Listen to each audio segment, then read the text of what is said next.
This book is called Little Mouse and the Big Red Apple by A.H. Benjamin and Gwyneth Williamson.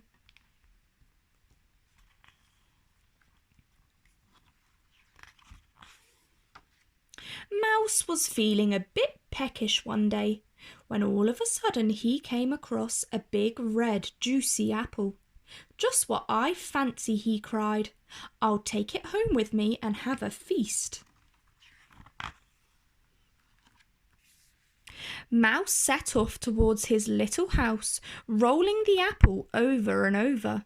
He couldn't wait to get his teeth into the big red juicy apple. Yum, yum, he thought, when all of a sudden, splash! The apple rolled into a pond. "Oh no," wailed Mouse. "What am I going to do now?" "Not to worry," said Frog, popping his head out of the water. "I'll help you."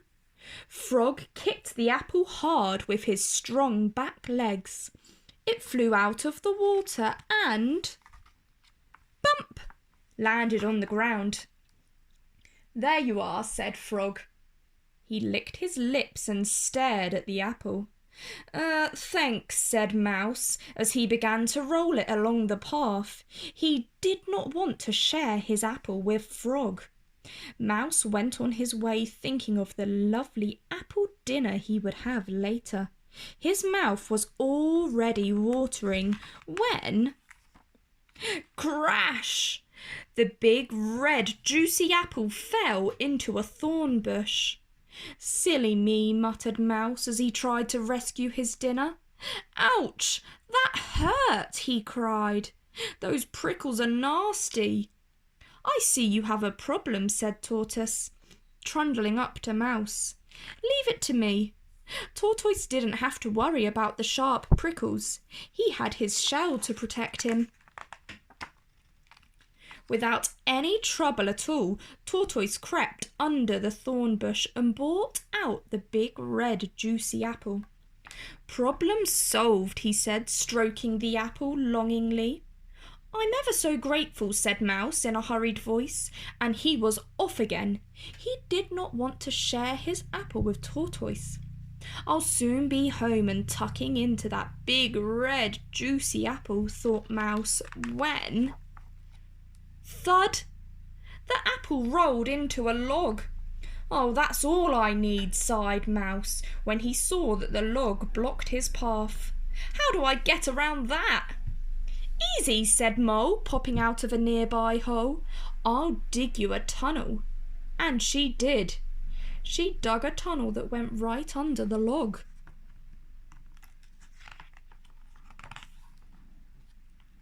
It was just wide enough for Mouse and the apple to go through it. "Always happy to help," said Mole, sniffing at the big red juicy apple with her little nose. "It's very kind of you," said Mouse, and he went on his way as fast as he could. He did not want to share the apple with Mole.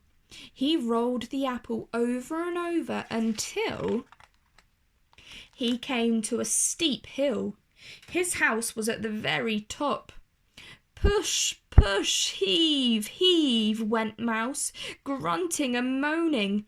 Up, up, up he went until he reached the very top. "Ah, at last," sighed Mouse happily. "Oh, for that lovely apple meal." But as Mouse let go, the apple wobbled. Then it started to roll down the other side of the hill. It rolled faster and faster and further until it came to a stop at the bottom of the hill. Mouse could see it lying there like a big red jewel. "Oh no," he cried. "I shall have to start all over again." Mouse scrabbled down the hill on his little tired feet. Faster and faster he ran. But when he reached the bottom, he found Frog, Mole and Tortoise had got there first. "How kind of you to send that apple all the way back down to us," called out Mole, chomping away on a big piece of it.